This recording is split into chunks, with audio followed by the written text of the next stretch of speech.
Those who are absent. For those who are absent, we love you and miss you very much, and we wish you were here. All right. I wish you were here. I don't know about your table mates, but okay. So here's my Impressionism examples. You can see that they're very brushy. You can still see that there are some colors that are not even fully mixed. We are not looking for fully blended, fully mixed colors. You can even mix on the canvas a little bit. Here's a smaller example of kind of an Impressionism here. So the first step is going to be called blocking out. So that's where you take your picture and you start with maybe the horizon line. If you have a horizon line, you can start with that. Some of your guys' photos may not be the same dimensions or the same proportions as your canvas. Some of you guys might be working with really long, skinny photos. And some of you guys might be like, I don't want to paint my whole photo. I just want to kind of paint like a portion of it. That's fine. You can use artistic license with the proportions of things, but it's mostly the color and light we're trying to get accurate. So I'm going to do my horizon line, kind of lightly in pencil-ish, And then I have like this big block of land that's poking up over between the cloud, whatever, over, behind, between, whatever. There's clouds poking up. There's land, words. And then there's kind of this like tree-ish thing, and then there's kind of these rockish things, and kind of these little bunchy, bushy things, another little hill over here. Okay, I'm just mostly trying to get the main land masses. That's what we're trying to do with, oops, I didn't even see that on the video. We're trying to get the main land masses penciled in. Yes? Do I outline my flowers? If you have close-ups of flowers or other plants, you don't have to outline them, but maybe just kind of make like little vague sort of circle shapes where the flowers are. And you don't even have to, you could do a zoom in part, or you could crop your photo in your imagination so you know kind of where it's going. Okay, so you're just trying to get the basic shapes of your land masses, your main geographical objects that you're trying to portray.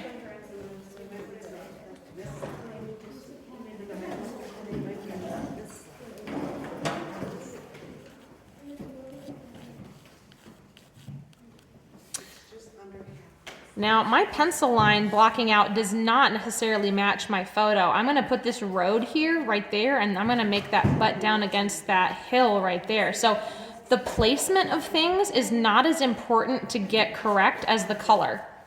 So we're just gonna kind of block that in as best as we can. So let's go ahead and do that. Yep. What's up? Oh, leave them out. Leave them out. Artistic license. Get them out of here. What is it? What happened?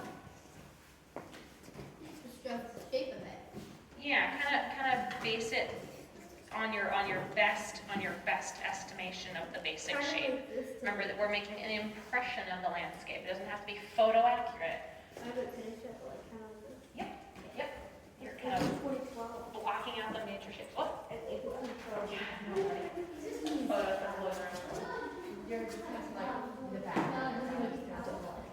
If you see any lines where you're like, let's see, here's kind of this row of flowers, or like, if you can kind of see it, some of them there's like a vague sense of depth, then you can kind of convey that, but.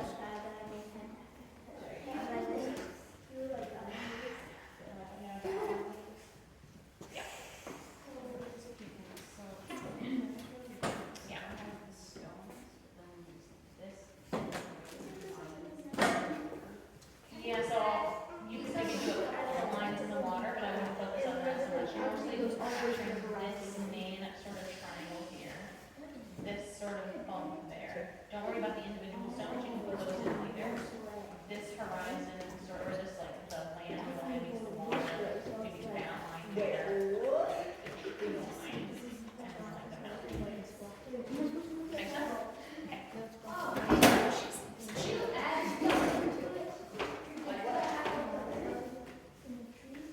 That's like more, you'd have to base it on your imagination. You don't have any visual cues to go by. So I would stick to what's in your photo. If anything, you leave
like if you see that part of the sky is sort of darker than the rest, you kind of block that off, so you can kind of see, okay, this is where it starts shifting from dark to light, that kind of thing.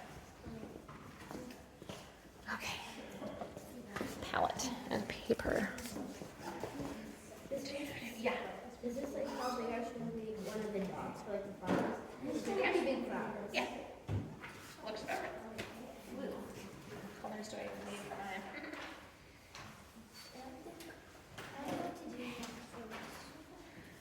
Well, we're gonna start.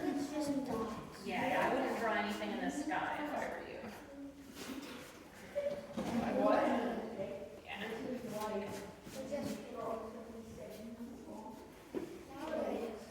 Well, I'm gonna tell you in just a moment because I'm gonna try to get ahead a little bit. Whoops, that's a lot of paint for a tiny canvas.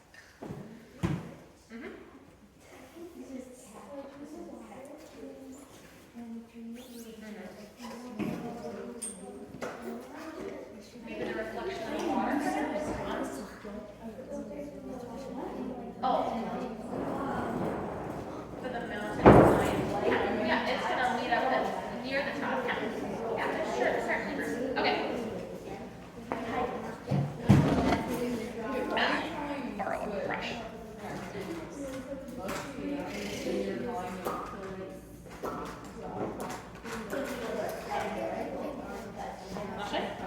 Okay, folks, so let's talk about how to start painting your sky. Your sky is probably what you're gonna get done today, because we're gonna start from the background to the foreground.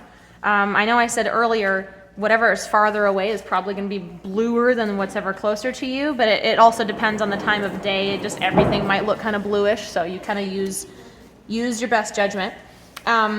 So on mine, I'm just gonna cover up the rest of my painting because I'm gonna mostly focus on my sky here. I only took the colors that I think I'm gonna need. You've got some brushes and you've also got some, this is called a palette knife. You're gonna use that, you can use it to mix colors. You can actually dab things onto your canvas with it. You can dab paint onto your canvas with it. Also in each of your pink bins that have your brushes and stuff, you'll also notice a little tub of brush soap. And the way that you use that is, well, I'll show you later, but just to let you know that will come useful. So something you can do for painting your sky, especially if you have a really light sky, is you can add a bunch of white down first and then add some of your other colors into it. So I just did a layer of white first, and I'm gonna go in with like a little bit of yellow and kind of blend that into the white that's already down there. I'm gonna take a little bit of the pink, kind of blend that in. Yep, I asked you guys to have one person from each table get water containers for your table. 1 or 2 people. So you can see how when I put the white down first, I added some of the yellow and pink into it, and it sort of blends into it since it's wet. So that's a trick for you to do your skies. And you can see I'm not even mixing the colors on my palette. I'm just sort of blobbing them onto the canvas and keeping it real loose.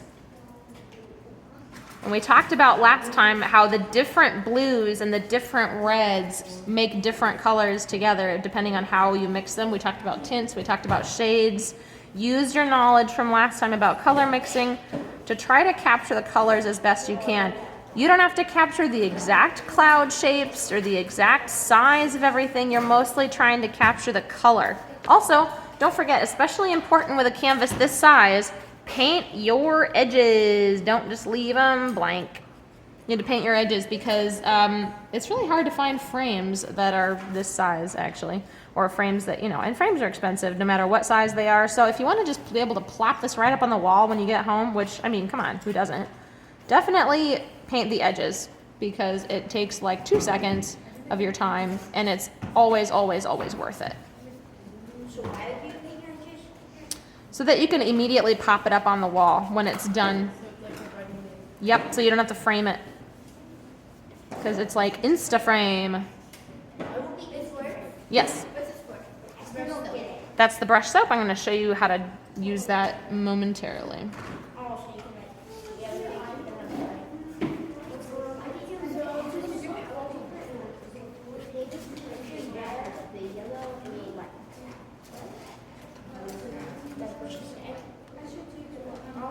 Use whatever colors make sense for your painting.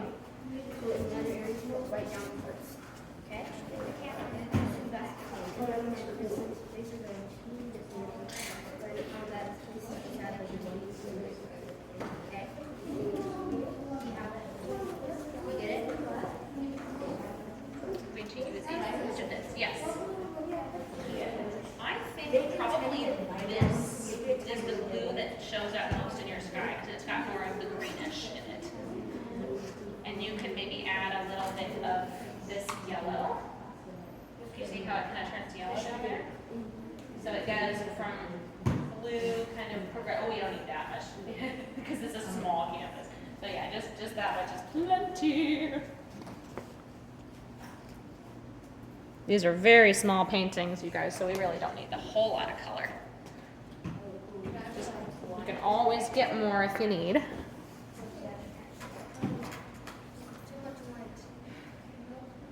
Way too much light. I noticed some of you guys working hard to keep track of your caps for your paint. That is excellent. That is what I would like to see. People keeping track of their paint caps.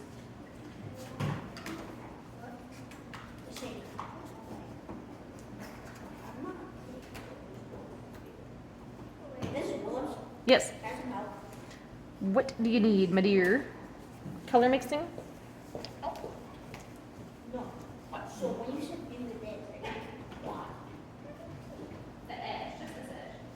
And the edges. Whatever they, just imagine like your photos wrapping around the canvas. Yeah, so if you're doing your sky, do that color for the, wherever the sky wraps around. Yeah, so. Yep, you can start with white for sure. You might even need a tiny bit of the blue that she has, a tiny bit to make it almost that red violet. So, yeah, you need to have it stain treated. So. Oh, you put silk. Yeah, that's just fine. It dries a little bit darker. This is a good point. Some of you guys are talking about color matching. Acrylics do dry darker than they are when they're wet. How do you make a brown? It's the one that's more purplish. It's slightly lighter. Does it work? Should I do the light or dark? Like, For what? Like flat right here. And then you said light. I would do the lighter first on the sky. Yeah, lighter, darker. How would you recommend getting this color? I would recommend doing this with white because it's kind of a more aquamarine sort of color. It wasn't How do you make a brown? A brown? Yeah. Yeah, that's okay. So you work from top to bottom and or from background to foreground. So I would paint like the green first, and then you can do what's called a wash on top of it when it is dry, probably next time. Okay, brown, yes. So we have a question to make brown. You have a couple options for brown. One option would be to do what I call the snowman, and that is where, you guys remember snowman? Yellow, red, blue. So lots of yellow, a little bit of red, tiny bit of blue. That'll give you a brown.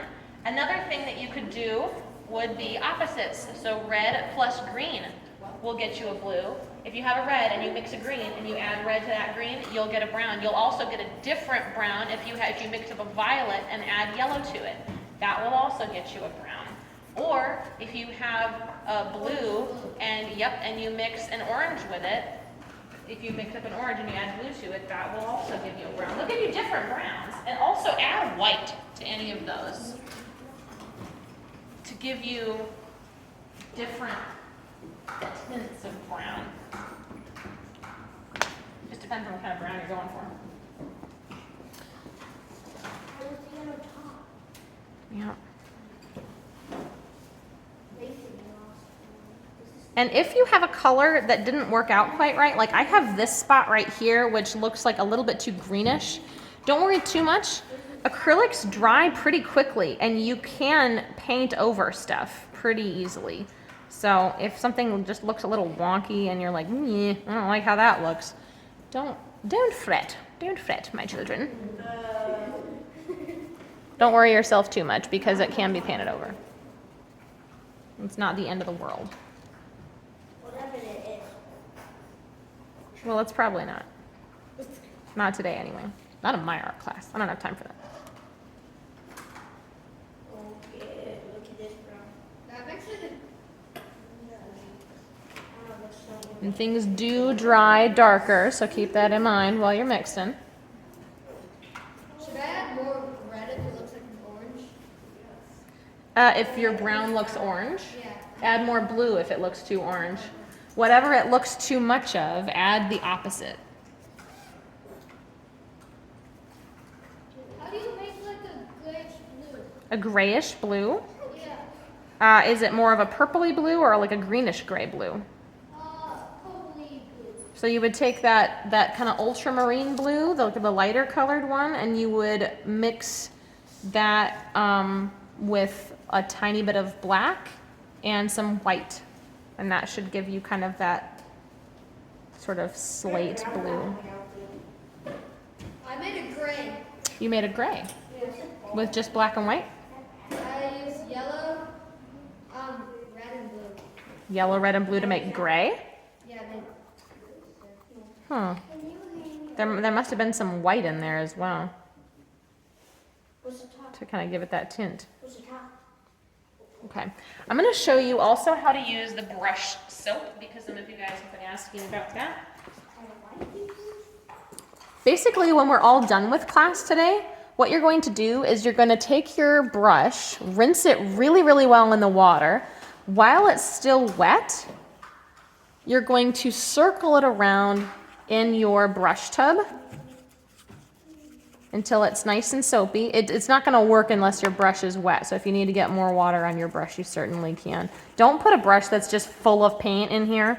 You want to make sure it's already been rinsed. Okay? Once your brush is nice and soapy, give it a good rinse in your water. You don't have to do this now. You can do this at the very end of class when we're cleaning up. And then wipe it really well on your sponge. Give it another good rinse. Do not put away soapy brushes. I can't believe I have to say that, but I do. Ask me how I know. Oh, those are notes. Yes.